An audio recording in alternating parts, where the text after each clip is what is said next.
all our presidents come into office looking so vigorous, and then we watch their hair grow grayer and grayer.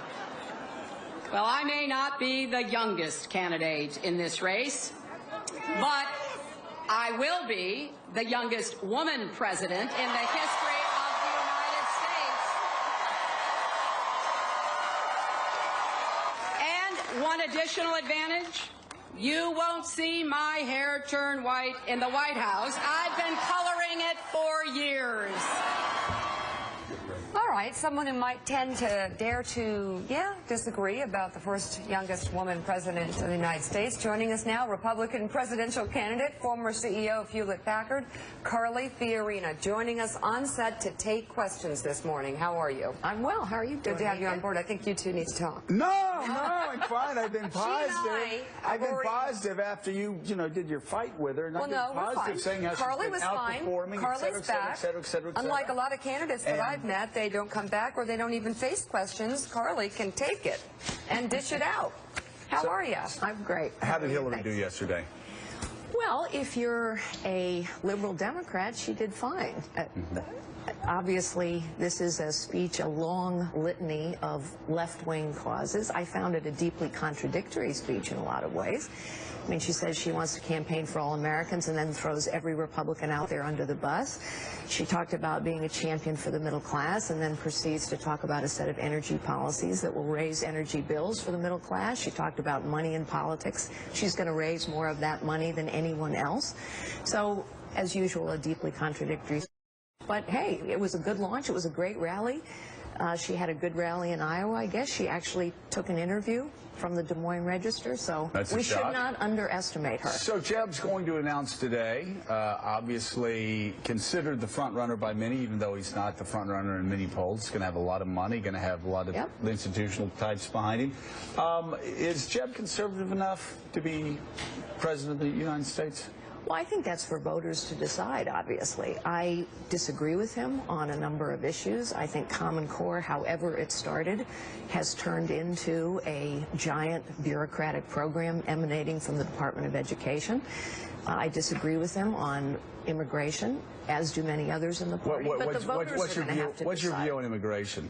Well, I think we have to do some really basic things first. People have lost faith in government. That's why 82% of the American people now think we have a professional political class that cares more about its power, privilege, and position than doing the people's work. And let's just start with the fact that we've never secured the border under either Republicans or Democrats. This isn't rocket science. So start by securing the border. Yes, we absolutely have to do that. Is there a pathway to citizenship? Well, in my view, we also have to fix the legal immigration system, which has been broken for about 25 years now. Everyone talks about comprehensive solutions, but nobody starts with the basics. My own view is if you have come here illegally and stayed here illegally, that you don't get a path to citizenship. What about legalized status? Well, I think legal status is a possibility for sure. I think their children maybe can become citizens, but my own view is it isn't fair to say to people who have played by the rules, and it takes a long time to play by the rules, that, it just doesn't matter. Last time you were on, I challenged you on your credentials as they pertain to being able to attack Hillary Clinton, and we talked about that. I'm going to ask it a different way now. What do you draw from your experience and credentials that you think would make you an effective president? Well, I understand the economy. I understand how the world works and who's in it. I know more world leaders on the stage today than anyone running, with the possible exception of Hillary Clinton, although I didn't do photo ops with them. I had private meetings with them. I understand bureaucracies and what it takes to move them, because our government is one giant, bloated, unaccountable, corrupt, inept bureaucracy now. I understand technology. I understand that guarding a server with Secret Service agents doesn't keep it from being hacked, for example. And I understand executive leadership, which is making a tough call in a tough time for which you're prepared to be held accountable. I think those things I just named are what's required to do the job of President of the United States now.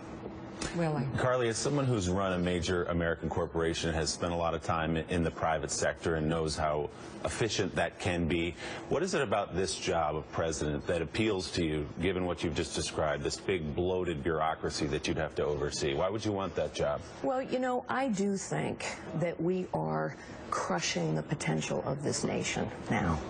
I think human potential is the only limitless resource we have, and it's the only resource we need.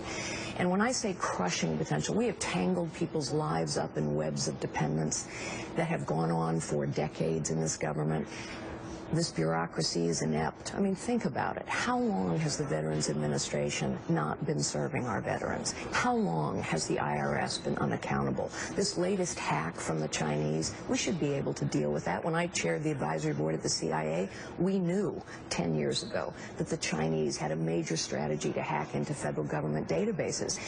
It's inept, and I believe I have a set of experiences. I understand how you move bureaucracies. I think there are a lot of politicians who maybe know how to give speeches and know how to vote, but moving a bureaucracy is a very difficult task, and I think we need to lift the weight of this government, the ineptitude of this government, off the potential of this nation for every American. Okay, Harold has a three-part question, and he agrees with you on everything you've said. Go ahead. You raised a lot of interesting points. Give me one example of how you would move a bureaucracy to deal with, you talked about the hacking challenge we face, and presumably you mean in the intelligence space. Give me one tangible example. Well, for example, we need to go to some version of zero-based budgeting. You know that all we ever talk about in appropriations hearings is the rate of increase over last year's budget. That's why every government agency has gotten bigger for the last 40-plus years under Republicans and Democrats alike. We're not prioritizing how we spend our money. In particular with the Chinese hacking, we need a very robust defense. We have the capability to do that, but as we've seen over and over again, when you put a vast bureaucracy that's not accountable in charge of technology, it doesn't go real well. Whether it's Obamacare or pushing back against the Chinese, we need some collaboration between the private sector and the public sector to push back on those attacks. None of this is rocket science, but it does take some basic management and leadership to move these bureaucracies. We also need to go to pay for performance, by the way. These seniority systems are just terrible in the federal government. You know, it's so interesting. You talk to so many people that run corporations, that have run massive corporations. We were talking to Indra Nooyi, and you know, she was just basically saying, why don't they do zero-based budget? Yes, why don't they have to justify every dollar they spend, start over every year from the beginning, and if they can't justify it, they can't take taxpayers' dollars. It makes so much sense. It's not a Republican issue. That's not a conservative issue. That's just common sense. Yeah. And that's why 82% of the American people look at the government and say, what is going on here? Now, by the way, that would take agreement from Congress. So honestly, I talked about technology. Here's how I would put pressure on Congress to get that agreement. I would go into the Oval Office or on our weekly radio address, and I would ask Americans to take out their smartphones. And I would ask them a question. Do you think it's necessary for the government to justify every dollar it spends on every program every year? Press 1 for yes, 2 for no. I know what the answer would be, and the American people would vote.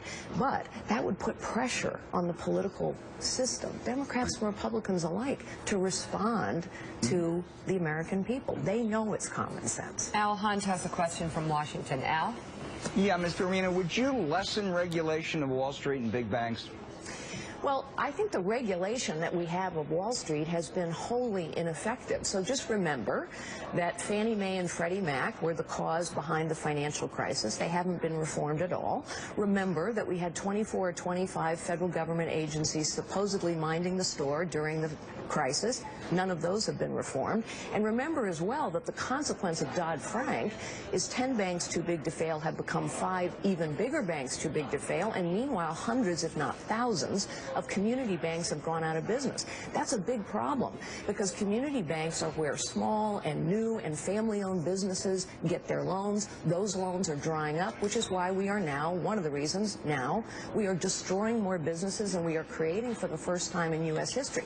So Dodd-Frank has had a demonstrably bad impact on Wall Street, more power, not less, and on the community banking system that's been so important to the growth of this economy. Carly Fiorina, very good to have Thank you you on so the much. set. Thank you so Great to much. be with What have you. I been saying? I'm just curious, guys. What have I been saying around the set about her? Love her. Carly. He does talk about CPAC constantly and how you were, Carla, do you what did feel you call that her, way? a rock star there? Rock star. I call her a rock star. I say you gotta watch out for Carly Fiorina. True. Comes up on the set, she goes, you always say bad things about me. I did not say that. You're putting words in my mouth. That's what I do. I'm No, a I said- politician.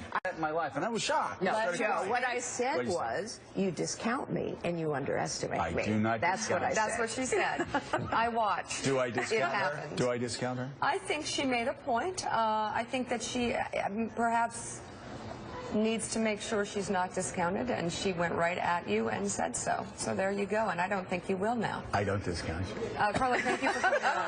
You heard it here, folks. All right. Thanks a lot. Thanks. Great to have you on. Really appreciate you coming Still back. ahead, we'll swing back down to